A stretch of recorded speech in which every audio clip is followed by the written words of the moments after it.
Hai nhá ôi chạy bên nó đấy ai cũng du bự hoa lúa sai xanh áo tù thì mà ta cũng cứ thay áo tù lúc chạy mình chỉ mới sai là vậy tại sao bây giờ nói chuyện này nó chạy này Mandy có ít bao giờ per your request của cho nhá bạn gì ta làm mình gì ôi ôi lý đi tôi cứ ba coi có chuyện chỉ thay cho lý sai quá chả bây giờ nhá bây giờ mình chỉ ta la mình chỉ ta la mình chỉ cái cho nhá bạn chỉ ta la thì gọi cho nhá một chỉ là nó sinh tu sa sinh rồi một số sinh chở còn đông chẳng chỉ lư nó gì sinh là chỉ một cái này còn tại này tí là nhá bỏ này để tí cái nó chẳng cái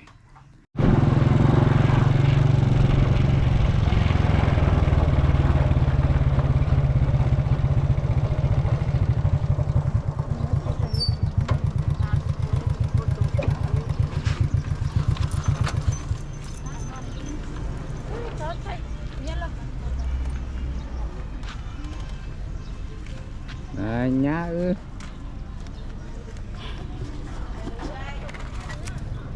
để nhá cho của tôi nên đi họ là có cái chơi nhá tôi học hành giờ á có to chưa cái thử thay ôi ôi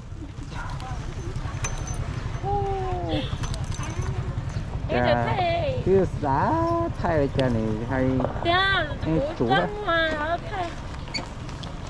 đó cái chỗ đàn đấy cũng có bà có giữ chế ba đấy là nó lấy cái con mỏ cái con mỏ ba của chị ở trên nha cũng khai lại nhà cũng mỏ để tới cho lại chỉ chuẩn nhà mỏ nó cũng ngon mà nó cũng ngon mà lấy nha không pha nổi cho lấy nha ôi giờ lúc nào mà cũng vô pizza cho của ngon một tết chai ca cũng chai dài mua chút cho lúc nào cũng lúc mỏ mua cũng bé xí á có lúc chỉ mua cái lông bé cái phải chỉ khẩu xì ấy nhớ mà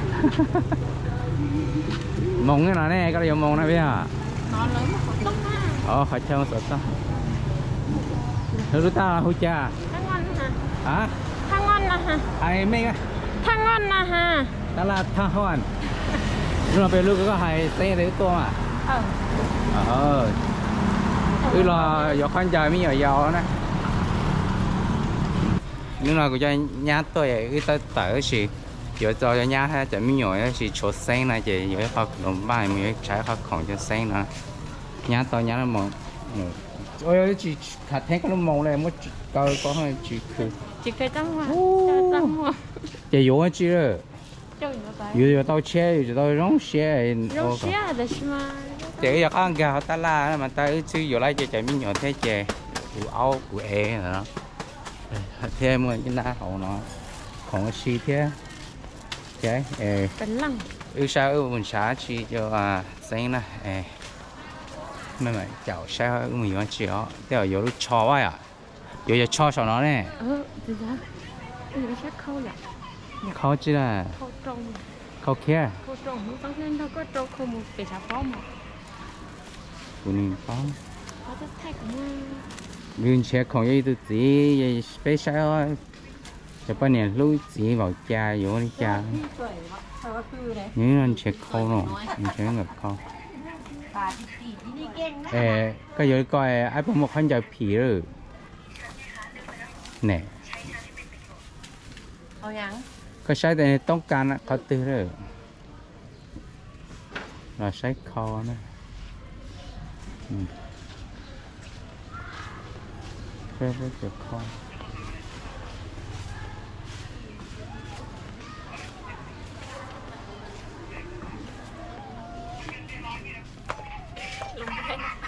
โอ้จีโอคอไปสิ包生菜个刀诶生菜个刀不是个刀了养嘛chủ tin ngay và tin nói con lon đôi xanh cái đấy à có đi hả nè có đi đeo tin thu sai nè vừa nói là hẳn xem sao có đi ăn xăm tin châu nè đi ok bây giờ tôi vào market có Thai pizza vừa lấy bây giờ wanna be sushi用来sushi nữa này này ชั่วโมงแต่จะย้ายมาเตะอยู่นั่นเนาะ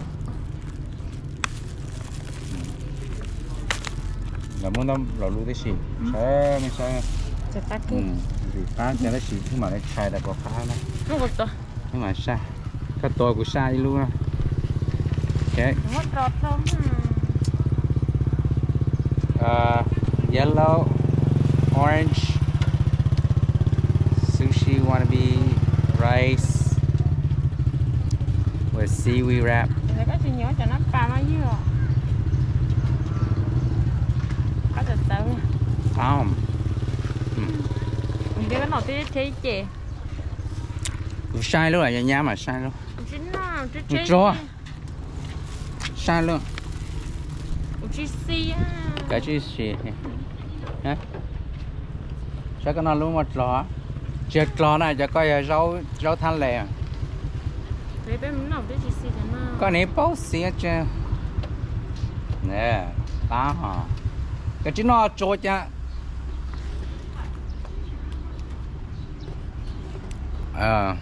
fake cái sao ô tô Nè chị nên thế nhông à.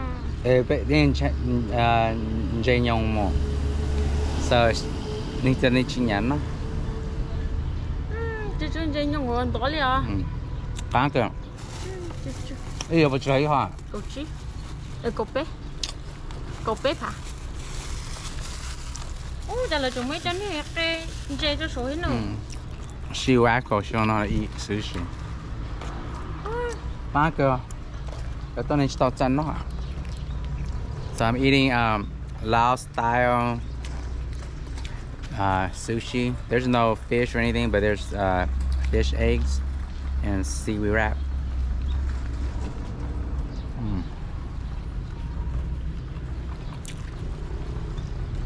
Not bad at all, guys. Mới lúc một seaweed á, rồi sang cái seaweed này. Đồ lấy hả chàng? Cho nó cho rau nó thanh lệ. Yeah.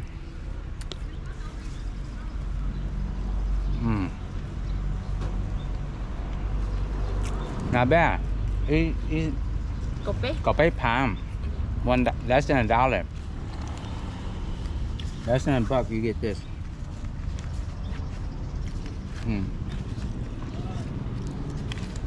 Nếu chúng mong ăn gì đó thì hey, for less than $1 get some wannabe sushi. Not bad.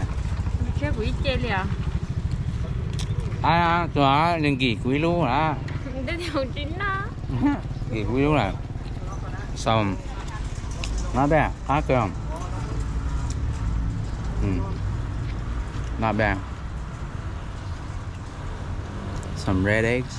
Bác sĩ có đám gì nè. Chop lá. Cái nào bây giờ cảm ơn cái giải miệng ăn chế hổng này. Những ăn chế nhau. Bác sĩ có lấy chỗ ăn gì hết. Dạ bố chúng mồi. Dạ bố ơi cái kì. Cái món là của bà trẻ. Last piece. I wasn't sure, but this is I tried a hamburger. I tried a pizza, and this is the like more authentic taste imitation sushi. Okay, their pizza is not pizza. Their hamburger is not hamburger in Laos, but this is sushi. Yeah. Hello mong ba. Bán cơ. Để cái nhảy té xí trời. Dạ té không. Để cái nhảy té xí trời nha. Wipe on my pants. Ba, bây giờ các bạn tập chạy à? Bây giờ con giờ bây giờ chỉ miêu xí nè, 233. Để tới tuổi. Chỉ tối ở cái chuyện này. Okay, bye. Chè.